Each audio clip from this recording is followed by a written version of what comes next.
Creative people are just funny like this. Something great happens and we don't want to do it again. Something horrible happens and we refuse to change. So I'm like, are we destined to suffer all of our lives? When someone feels desperate and have a fixated agenda and chasing after the money, they end up pushing away the sales, even if the client is right for them. Think of money as a thank you note. That the more thank you notes you get, the more you know the clients appreciate what you do. And who here does not want to be appreciated? My name is Victoria Dior Wang, and you're listening to The Future. Hey, everybody. This episode's a little bit different because I'm talking to my friend Victoria Dior Wang, somebody I met recently earlier this year, first time in Singapore. And her and her husband, Harrison, put together an amazing event. They said, let's run it back. Let's run it back again, just days after finishing. And so for those of you who are like, you were in Singapore? What? Okay, look, I asked you to come to me, but sometimes I'll come to you. I'll be in your time zone. And so if you're curious about the kinds of things that we talk about, if you're curious about wanting to learn more, I think this episode's for you. So without further ado, I've asked Victoria to kind of come at me with a bunch of questions, especially to highlight some of the belief systems that might persist in that part of the world. And we're going to do our best to break them apart and hopefully answer those questions. So Victoria, for people who don't know who you are, just briefly tell us your story. So my name is Victoria Dior Wang, and I'm the CEO of the Go Zone Group. One of my biggest passion is education, and one of our business is running educational program, and we create immersive learning experiences to help leaders, business owners, as well as professionals to go beyond success and live an extraordinary life. So you can hear from my introduction, that's why we resonate with Chris so much, and we want to bring him to Singapore. Yes. So what's real interesting to me, just for some background context, is people do reach out to me all the time and said, hey, come to our city, come to our country, let's do something together. And most of them are not super credible. Most of them are not built to accommodate me and to be able to do whatever it is I need done. And Victoria, to your credit, and to Harrison, who I didn't know at the time, you put together a plan. There's a spreadsheet. Everything was above board. And you said, we're going to do this super professionally. And to your credit, you did exactly that. You met me at the airport with flowers and a private car. I'm like, hey, I feel like I'm in Hawaii. There's a vacation here. And this feels a little bit different. And from the beginning to the end, it was first class all the way. And so you do things differently in Singapore. That's for sure. And I think I didn't have a whole lot of expectations coming in, but leaving, I was like, this is a pretty cool place in the world. Quite unique in that there's like a highest earning per capita, oftentimes number 1, 2, or 3 in the world in terms of education. I'm passionate about education, and it's awesome for me to go to a place where people like to learn and to do self-development. This might be my new thing. I don't know. Singapore, let's go. The interesting thing is what my intention is to create an experience so that you want to come back again and again. I had a good time. I think Awesome. we had a good time, right? We had a great time. Let's kick it off. All What are right. some of the things you want to talk about? So one of the first thing I want to ask you is, since we are going to do personal branding and sales workshop, which are the key Hmm. things, and a lot of business owners and professionals have a lot of challenge in that area. And I want to, the first question I'd like to ask you is, how does personal branding supercharge conversational sales? And I say conversational sales because it differentiates you and many other people who talk about sales. And why is this the secret sauce most people might overlook? Very good way to kick it off. So we'll talk about brand for a second. Brand is the accelerant to almost everything that you do. And that's not to say that all brands are created equally. So you and I, we both have brands, and everyone listening has a brand, but not all of us are able to leverage that brand to create opportunities for us to make things move faster. I'll give you an example, real life example. A buddy of mine who is putting together an event in Las Vegas, which I'm involved in, he told me he's 89% tickets sold already for a 1,000-person event. He said last year it would have taken me another 2 months of selling to close and finish this thing. He thinks he'll be sold out in a week or two. And he goes, because every year his brand becomes more powerful and he can leverage it more. I think this is pretty awesome. So he did one webinar That was a multi-hour long webinar. It had a bunch of guests on, and he opened up the doors and people just streamed in and purchased tickets. And then he would then follow up with a few people and retarget the people who attended. And the tickets are almost sold out at this point. And he was just remarking, this is possible because of brand. So if you're an event organizer, if you have a coaching or sales program, and you want more people to volunteer to join without having to twist their arm, start to think about how you show up in the world, whether you give people an opportunity to connect with you beyond the business aspect, and you'll start to see that this is like the accelerant to everything that you want. That's a very great story about branding. And I do agree because when people recognize your brand, it makes it easier for them to want to move towards you. And it's very hard when there's no branding. And you're right about the leverage because I think people don't think about leverage as much. And in fact, that's one of the mindset that Asian, and I believe to a certain extent, Asian American has a similar thing. We're so used to working hard. We feel that working hard is what gives us the value. And we feel more worthwhile when we work hard. And having leverage seems to be something that is not in people's top of the mind. Yeah, I want to say something here. So we know that Singapore is a rich country and quite brand conscious. If you go shopping in Singapore, okay, everything's here. And what is happening here? And this is something I want to talk to the potential local listeners about, which is why are we as Singaporeans, Asian Americans, expats, whatever, so ready to give extra money to Western or European brands over the local alternative? It bothers me a little bit that there aren't as many, not even close by a factor of 100, of Asian brands that have translated into markets outside their local market. We become too compliant, too blend in, too much desire to fit in that we just don't stand out. And we Yeah. become frustrated. And we feel like we don't have a voice because, oh, I got to cater to the society, I got to cater to my parents, I got to cater to everyone else except for myself. Since you're such a well-traveled person, have you seen somewhere in the world where there's traditional Asian cultures or culture and values that are blended with Western ideas in harmony? Honestly, not much. I would say Okay. probably Asian American is the closest, but still very much indoctrinated with Asian culture, Yes. underlying the driving. I'm talking about what's really driving us beneath the surface. I think I may have an answer to that question, Okay, which is Japan.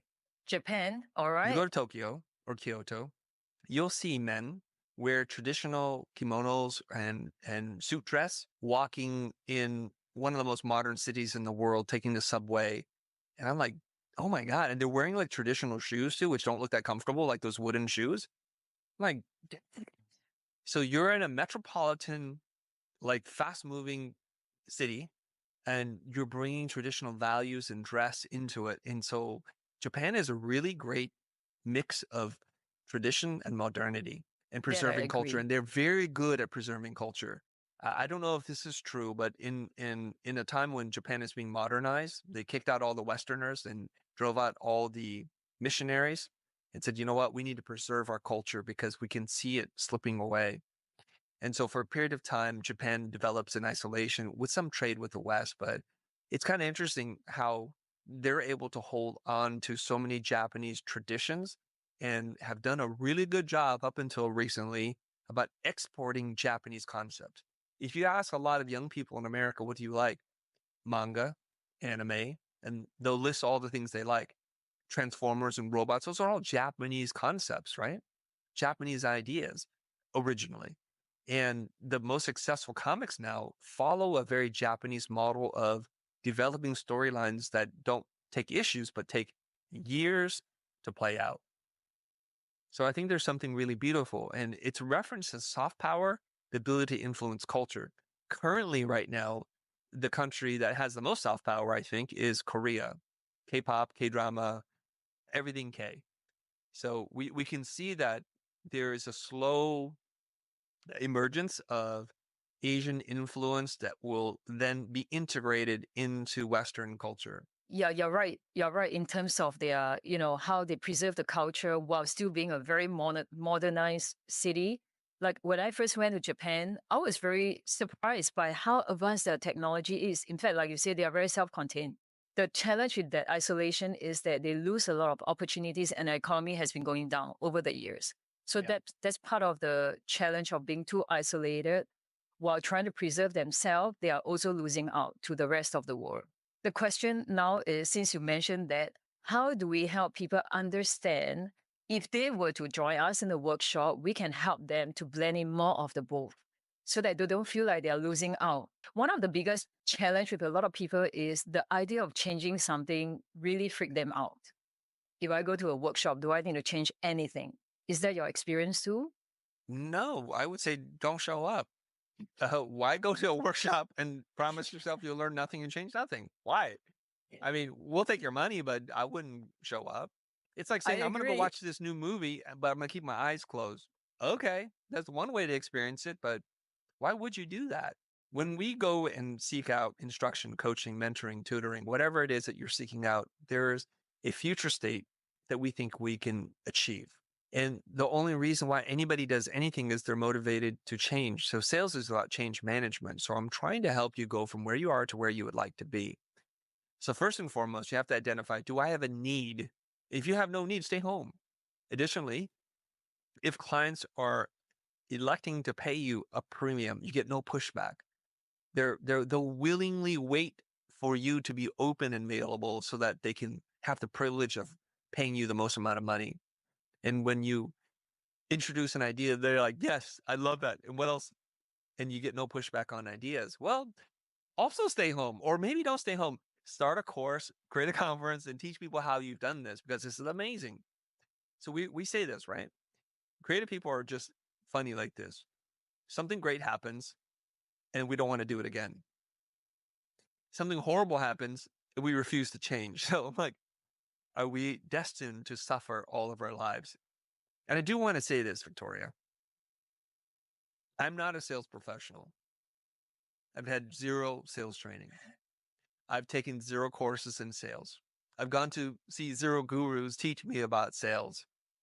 So I have a little bit, tiny little bit of self-doubt when it comes to, am I the person to teach people sales?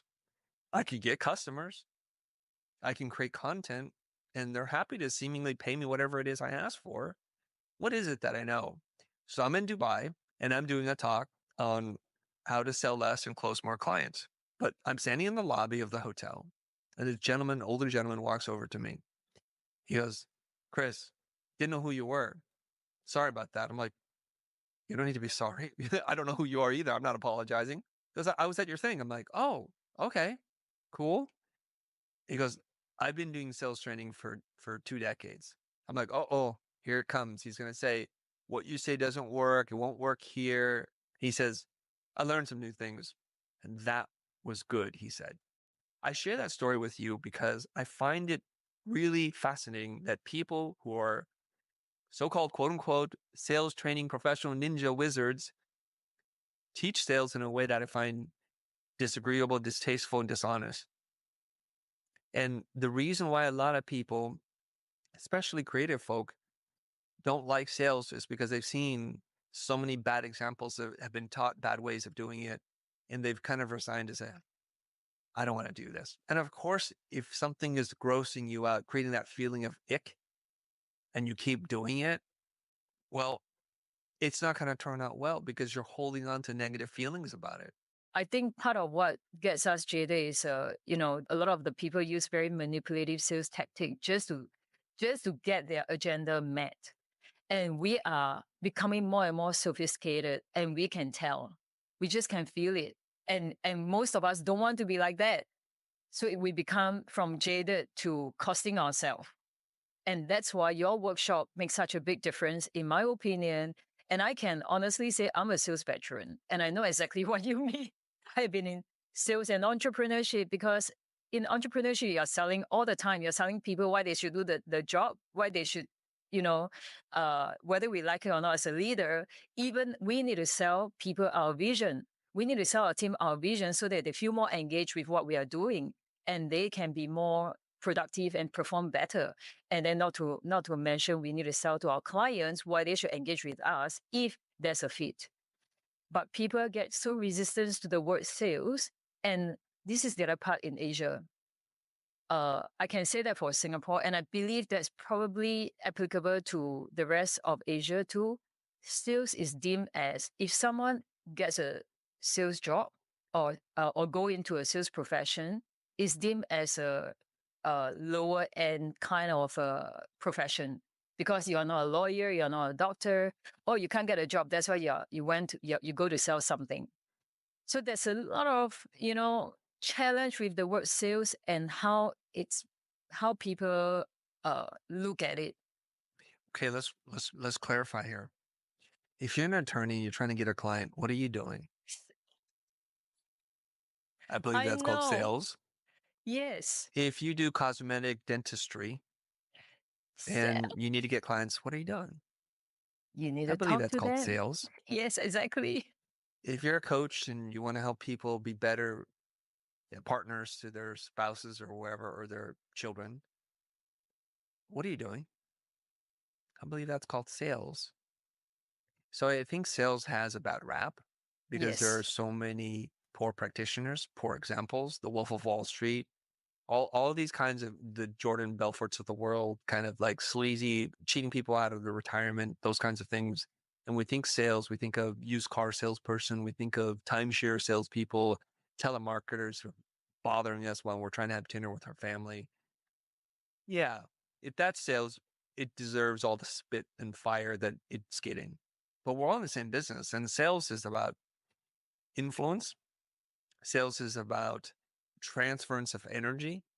A friend of mine and an art center professor, his name is Errol Garrison, he said something like this. He believes sales is, I'm excited about something. My job is to see if you're excited about the same thing. And if you are, then we could do business together. But if we're not, then I'm happy to go my way, part ways, and we're good. I love that. The problem is when we do it as a third party, neutral, objective observer, I have nothing to gain from this. I'm just telling you about a great restaurant, hotel, car service. And since I have no horse in this race, I can full throatedly say it objectively because there's no self interest involved. When we flip it and it's like, oh, I do logo design, and if I full throatedly express what I think is going to do for you, oh, that's distasteful. That's so self centric. And there's a reason why. What we need to do is to have one conversation, not two conversations. So when we talk about third party, we speak about it very objectively.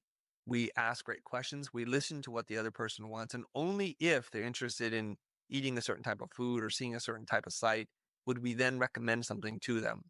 Because there's no point in us telling them, you must visit this place, where we're like, you know what, I'm tired. I don't really want to see any tourist traps.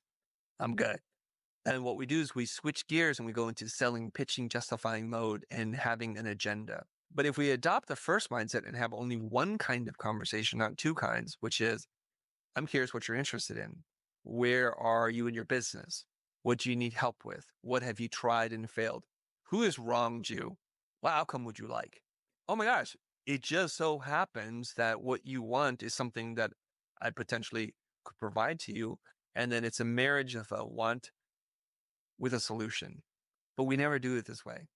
And we watch people crash and burn all the time, Victoria. Yes. They go up on stage, they pitch each other, and they're just going back to their old, what's in it for me mindset. And we're trying to break that. We're trying to change that. 100%. Yeah, what's in it for me mindset is what create a lot of challenges for people. And I thought, a lot of the role play you do in a workshop really makes a difference to bring that awareness up. Like someone from the workshop did a really great carousel and talk about how what he thought about sales was so different.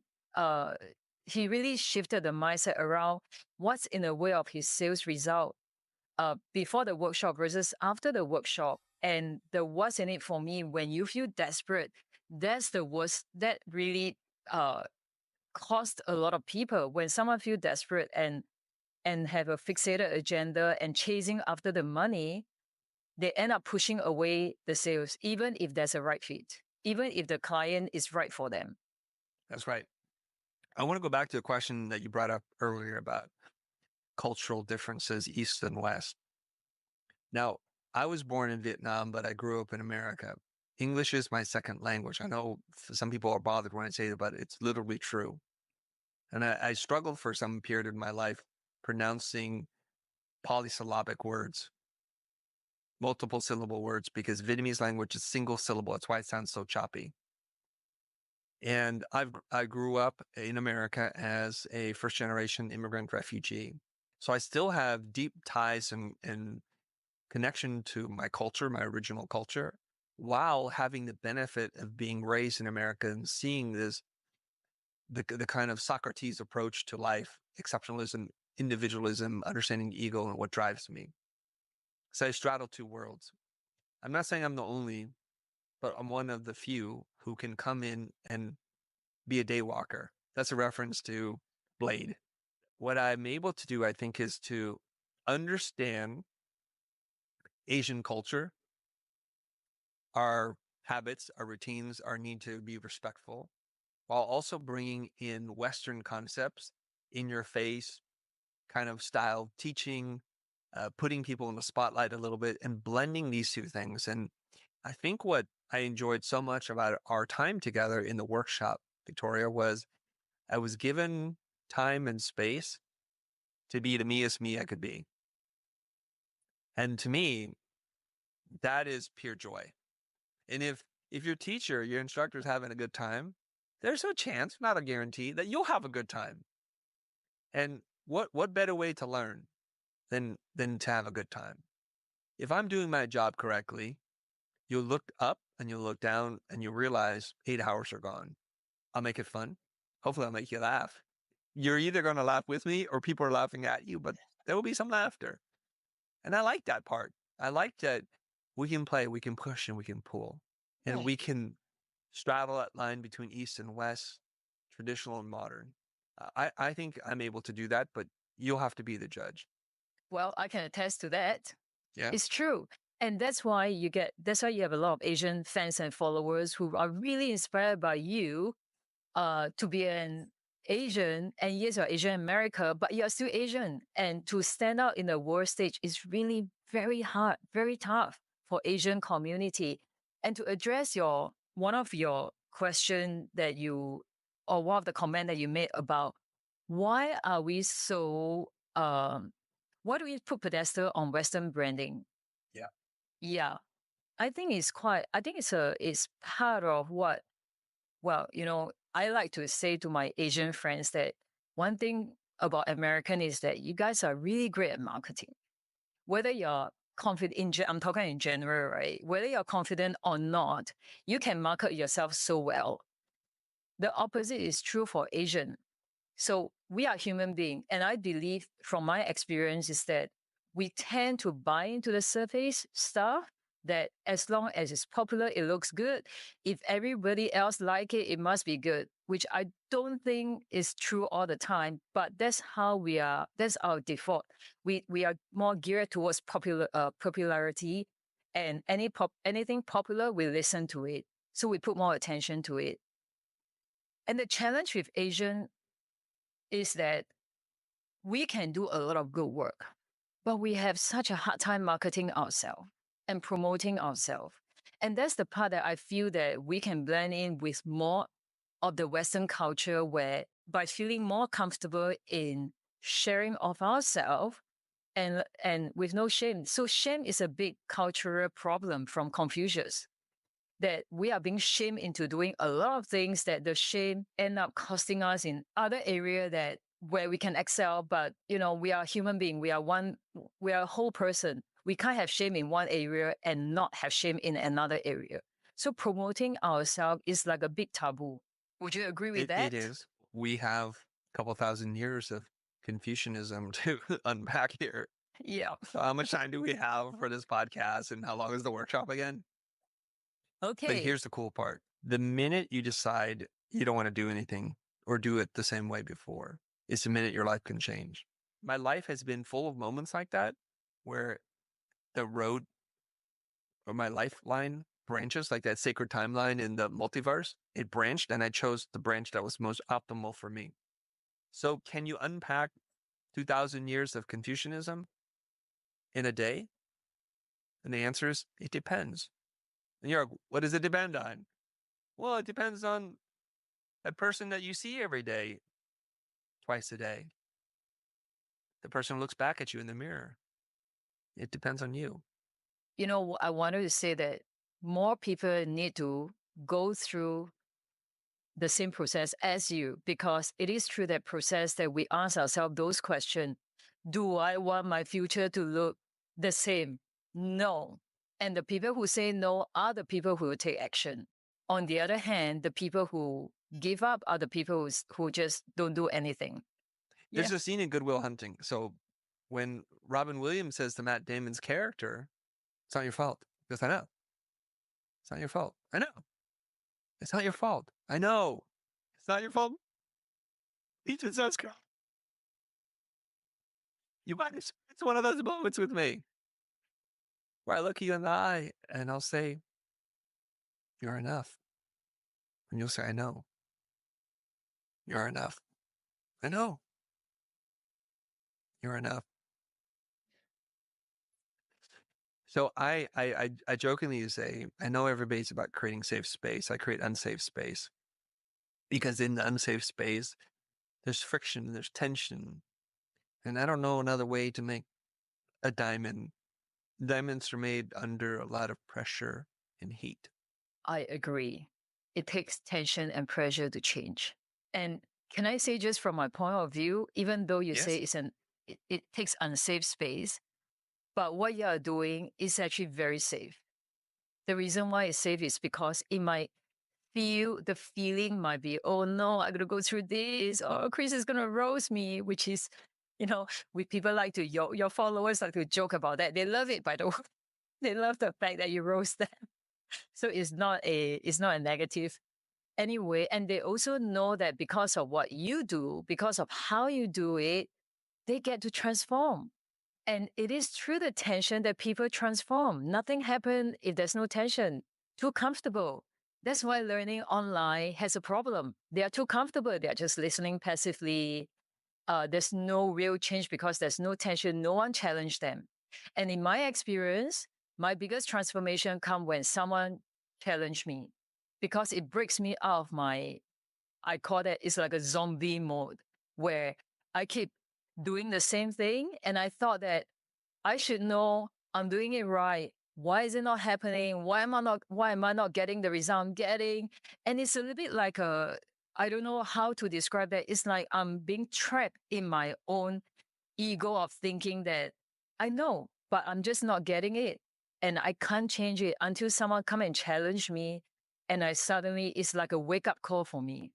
And I feel that that's what you do with people that that scramble them so that they are not in their default mode. It's our default mode that's the problem. And that's why they keep getting the same result. And they can't be challenged online. They can't get that online. I mean, if you can, go get it. There are people who I'm not here to prescribe to anybody what's going to work, what's not going to work. I almost think it's better that people go to workshops or try things online with lots of different people so that when they experience something that we bring to the table, they'll have a point of reference. I heard this from somebody. I would like to coach people who've been coached before, not someone who's never gone to see a coach.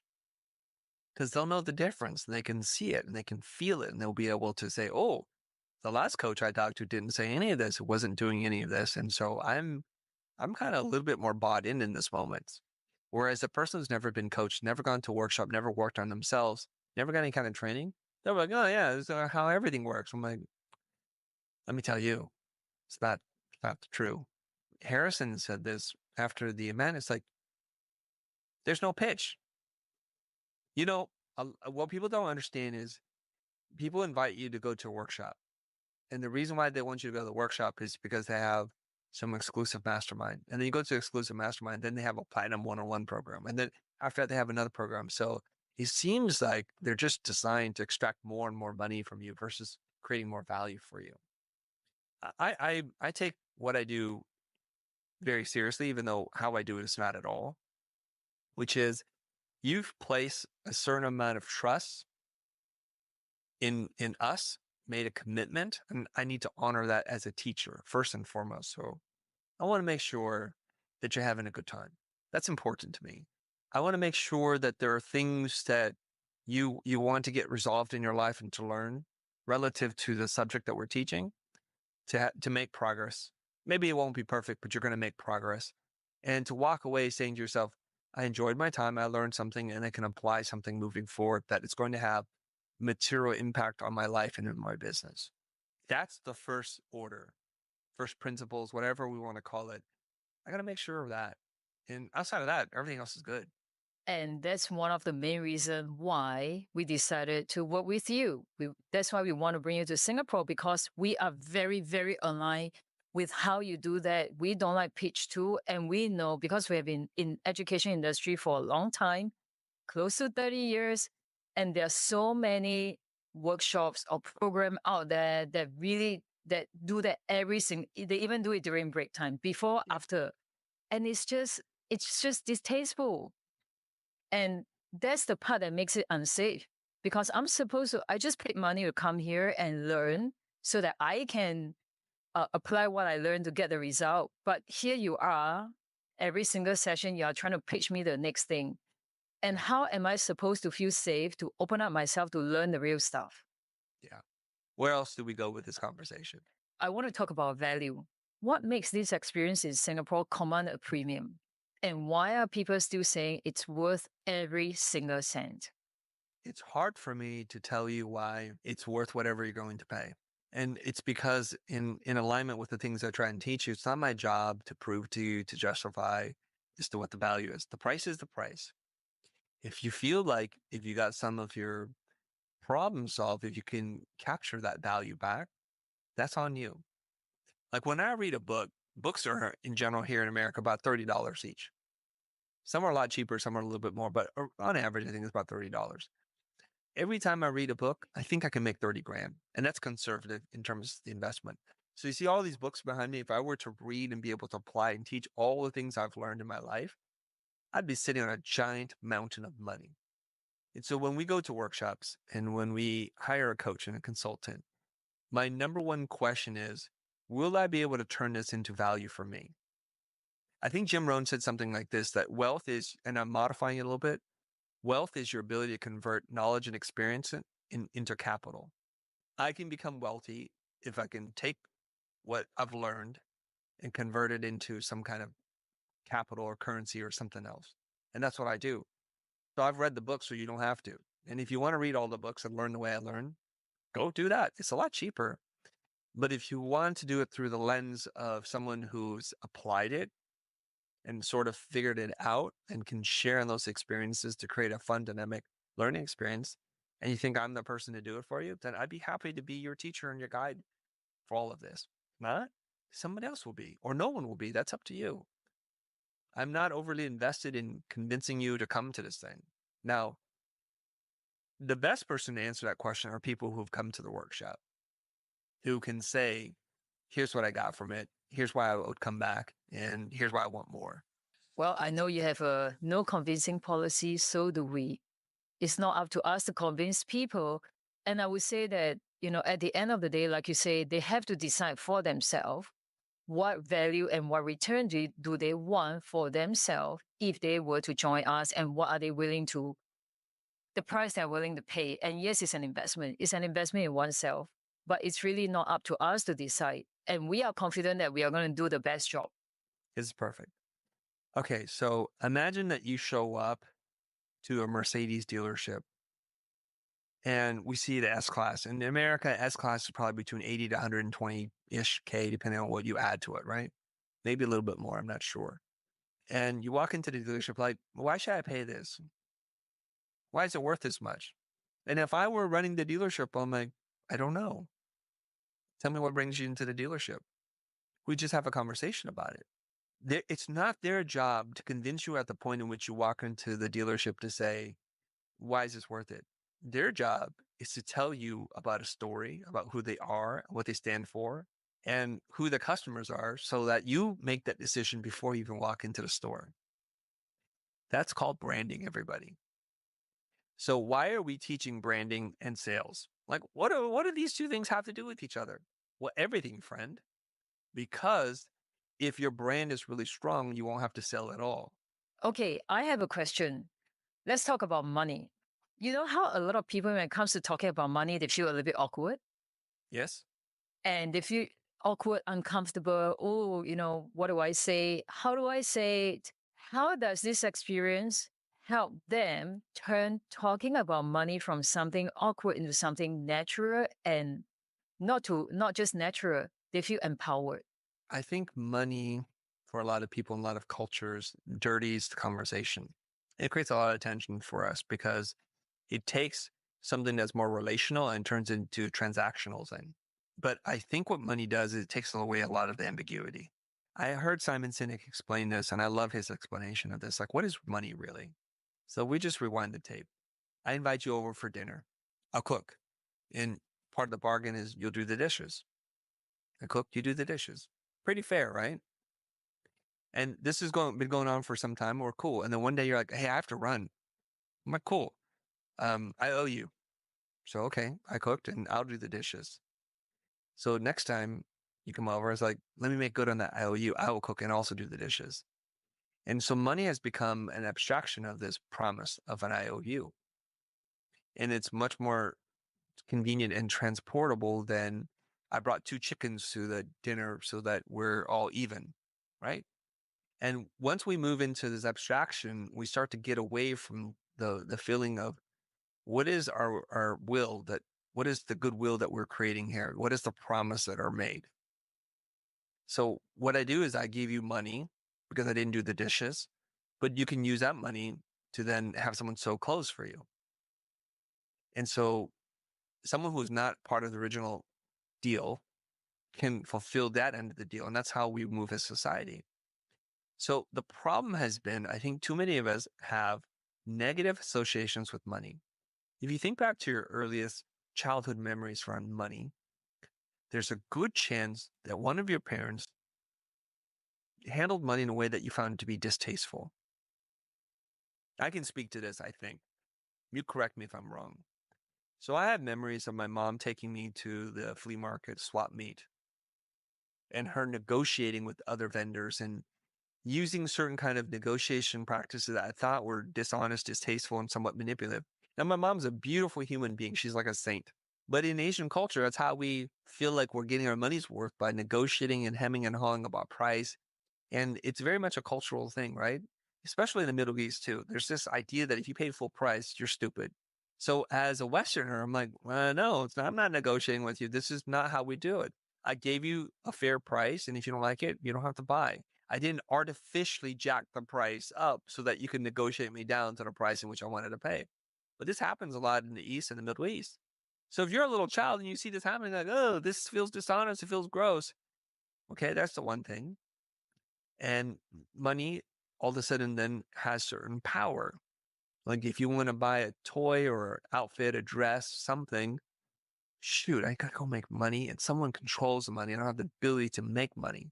So we take these two powerful things, the concept of what money can do in terms of liberating us, giving us what we want, and while simultaneously saying the negotiation, the transactional part of money is very, very distasteful and has all kind of tension built in.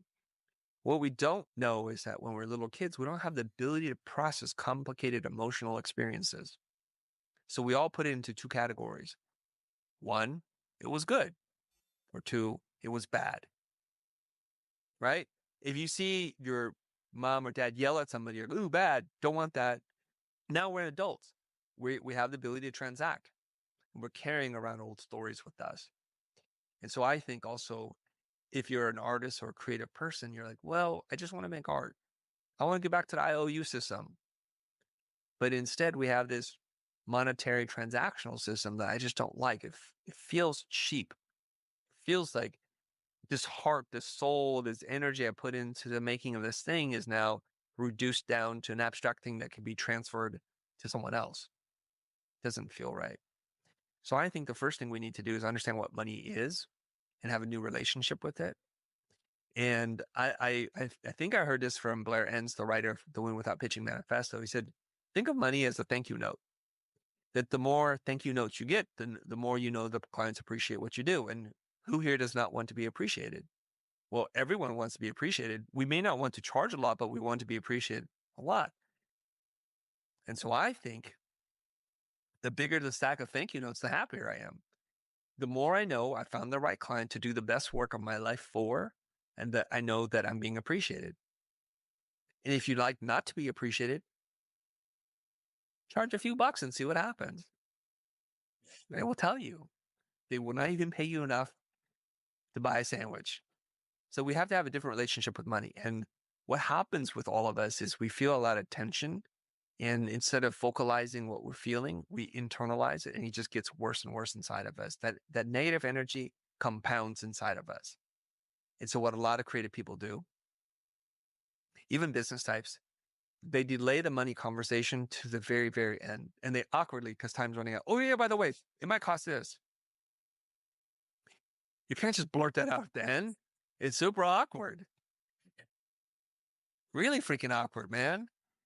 So your inability to talk about money signals to the other person you're not a good business person. And conversely, your comfort in talking about money is a sign of good business acumen. And all I ask everyone to do is to relate it back to an experience in your life. When you walked into a business and you wanted to buy something, but they're really uncomfortable telling you what it costs. No price tags, long process. At some point, you're probably going to punch somebody and you're going to leave. When I go into a store, I want to know exactly how much it costs. If you want to do me a giant favor, tell me what it's been selling for 3 months ago and what it might sell for in 3 months. So I know when I want to buy this. So since you mentioned that, because a lot of the conversational sales that we do, that you help people with, is about pricing and how do you position yourself, how do you charge premium, and I know this is especially for the creative industry, but I think many business owners have a similar challenge. So it applies quite across the board. Like, how do people know whether they are charging the right price and feel great about it? Because that's part of what gets in the way of people asking for the price they want. Am I charging too high, too low, or is it, they feel good about what they are charging? Because if they don't, they know they are doing good work, but they don't necessarily know whether it's the right price or not. Right. Well, we're kind of introducing some concepts here that I want people to be aware of. The process of sales to me leads naturally to a pricing conversation. When you're not good at having the conversation around sales, the pricing conversation is really, really awkward.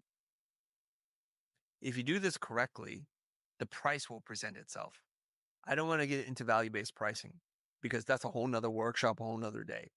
But what I will tell everyone is this, is if you can do a few simple things, let me lay it out for you, okay? Number one, if you could help to determine what a person's desired future state is, like where they'd like to be X days, weeks, months from now, where are they now? What's getting in their way? You've done a lot of good things already. So where are you now in your business? Where would you like to be? What's getting in your way? What have you tried? What has worked? What hasn't? Tell me about that. And you start to understand and unpack all this information with the client. What do you think will solve this problem? A lot of questions, basically. So if you got this solution and it got you this result, it would be worth this amount of money to you? It's a lot of questions. And then you said, yes. Am I missing anything? No. Okay. So if you were presented with a solution that costs a fraction of the value that was created, would you be excited to move forward? And their answer, if you've done this correctly, yes. Well, I have good news for you. May I share some insights? They're like, yes. Well, I notice X, Y, and Z. And instead of doing A, you did B, you would get there twice as fast. Would you like to move forward? They say yes. So the reason why you don't know what is fair is because you don't get to decide what's fair. The person you're selling to decides what is fair. You can decide what's fair for you. So what you want to do is you just want to have a conversation. So all of us say it doesn't have to be complicated. Let's say you sell a $10,000 coaching package. That's a pretty good amount, right? $10,000 coaching package. If you don't have a conversation about the value, the impact that you create, 10,000 is a lot of money. That's like 2.5 Louis Vuitton bags, I think. That's a lot. Or that's a fifth of a down payment towards a 3 or 5 series, not fully loaded. It's a lot of money. And I learned this from my business coach many, many years ago, is value is contextual. Nothing is too expensive or too cheap against nothing. You need context. So the part that most people don't understand is how to structure the conversation around what is the context. They're so focused on the sale and the ask and the pitch that they forget about all this other stuff. What's the context? And that's all I try to do is I try to teach people how to ask the questions to get the context. And by the end of the conversation, you know it's a good fit or it's a terrible fit, and that's totally okay. One last question, because Okay. this is a very common Asian mindset, especially in Singapore, because you asked me before about Singapore mindset. And since we are going to do the workshop in Singapore, I'm going to address that. You might laugh at me because, in Singapore, fear is one of the predominant emotion that drive everything. Okay. So we have this saying in Chinese that says that in Singapore, we are driven by fear of the government, fear of their wife, fear of losing out, which is FOMO, and fear of death. Everything is fear-based. So what would you say to these people when it comes to people being so driven around the fear of what if something goes wrong? Essentially, that's what people are afraid of. I'm going to tackle this maybe 3 or 4 different ways. Again, my former business coach, Kier, he used to work as a lifeguard. And he said, by the poolside, his job is to make sure kids don't drown. He goes, it's the weirdest thing he's ever seen. Kids in the pool, on the deep end, starts to panic, fears his death is imminent. He says, it's really weird. All they have to do is reach out and grab the coping of the pool. But you know what they do? They swim to the far side. And of course, they're going to drown. So then he has to jump in and pull their butts out. So he goes, when we're panicked, when we're operating in a place out of scarcity, when we're nervous about what other people are thinking, we're not making great decisions. We're swimming to the wrong side of the pool. We will drown. And your business will drown. Figuratively, I think. What if this happens? I like what if questions. But most of the what if questions are pointed in the wrong direction. What if this doesn't work out? What if this is a waste of time or money? What if a client says no? What if they have a better option? That's all pointed in one direction, the negative direction. Let's take that same thinking. Let's orient ourselves 180 degrees. What if this is a bargain? What if they've been dying to work with me? What if they had so many bad experiences that this is going to be a relief for them? What if this solution allows them to really focus on their business and grow it to a level in which they've never seen before? What if they let me drive the entire engagement? What if they refer me to all their rich friends? What if this becomes the point in my business history that is the beginning of something amazing? What if in a year from now, we're celebrated for the incredible work we've done and are standing on stage accepting a Lifetime Achievement Award? What if we're on the cover of a prominent business or social magazine? What if our account blows up? So I like what if. It's just pointed in the right direction. Why y'all focus on so much negativity? Next one. You're afraid of negative outcomes. That's a normal human response. So when somebody asks me, should I do something? They're asking a question, again, in the abstract. Should I invest in this property? And they don't know what to do. So I say, well, what else do you want to do with your money? Well, I could leave it in the bank. Okay, that's one thing. I can invest in this other kind of thing, or there's a lot of different things where I can invest in myself. So, well, given all the possible options, what has the highest upside potential with the lowest potential for downside? Act accordingly. So people usually just ask one question like, should I do this? I'm like, I don't know. Should you? What are the alternatives? So we consider the alternatives and then we decide accordingly. There's a very easy answer to all this stuff, which is, what if nothing changes 3, 5, 10, 20 years from now? Do you see that version of yourself being happier than today? And if the answer is yes, don't change anything. Stay on that winning track. Very few people are motivated to change when everything's working really well. For example, if you have six-pack abs, you're not going to change your diet and your workout routine because you're at peak performance physical condition right now. If you're the world champion, you might tweak a few things here and there, but you're not going to go and wholesale change everything. You shouldn't change your trainer, your habits, your diet, uh, how you process the game day rituals. You don't change all that. This is why athletes have a lot of superstitions, because they wore that sock, they touched this emblem, and they said this prayer, and they counted to 55, and then they entered the field and they played the game and they played the best game of their lives. Sports psychologists will say, what is your winning routine? Do that again. Retrace the steps. And a lot of this is mental, but as we've learned, the mind influences the body. So when you get your mind right, the body will follow. So you can imagine a negative outcome and say, well, if nothing changes, this is what I've signed up for. If you're content with that, do not change anything. It would be crazy for you to. If you're living your best life, doing your best work for the best clients, making a freaking ton of money while working less, stay on that track. So there's a quote, I don't know who said it. I'm going to say Zig Ziglar, but it's probably not. I'm not sure, everybody. And the saying is, if nothing changes, nothing changes. 100%. And it would be insane to think otherwise. That's cool. I think that's a great way to end today's session. And I really, I think it's really the what if is such a great question, but it depends on where we are, how we look at the question. Yeah. So I will say this. The podcast goes out to 10, 15, 20,000 people. Some people are interested in what we're talking about. Some people aren't. That's totally cool. Some people are in a place where they'd like to come. Some people aren't. So this really is just a message for the people who are curious, who've determined that their best days are ahead of them, but it's going to require some action. I do want to say this. The workshop's in Singapore. It's in June. And if you want to come, read the description in the show notes. We are passionate and committed to make Chris Do event in Singapore the best of the best, and you are going to experience the best of the best, the best of the best Chris, because that's what we want from him, and we love for you to experience him with us. Can't think of a better way to say that.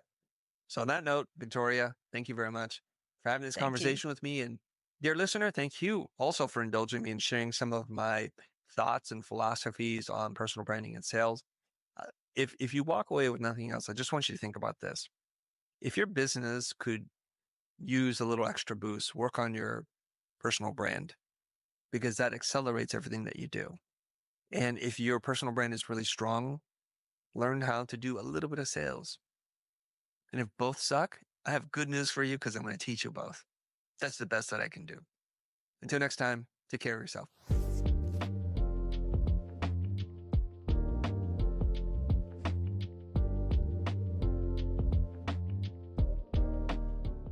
Creative people are just funny like this. Something great happens and we don't want to do it again. Something horrible happens and we refuse to change. So I'm like, are we destined to suffer all of our lives? When someone feels desperate and have a fixated agenda and chasing after the money, they end up pushing away the sales, even if the client is right for them. Think of money as a thank you note. That the more thank you notes you get, the more you know the clients appreciate what you do. And who here does not want to be appreciated? My name is Victoria Dior Wang, and you're listening to The Future. Hey, everybody. This episode's a little bit different because I'm talking to my friend Victoria Dior Wang, somebody I met recently, earlier this year, first time in Singapore. And her and her husband, Harrison, put together an amazing event. They said, let's run it back. Let's run it back again, just days after finishing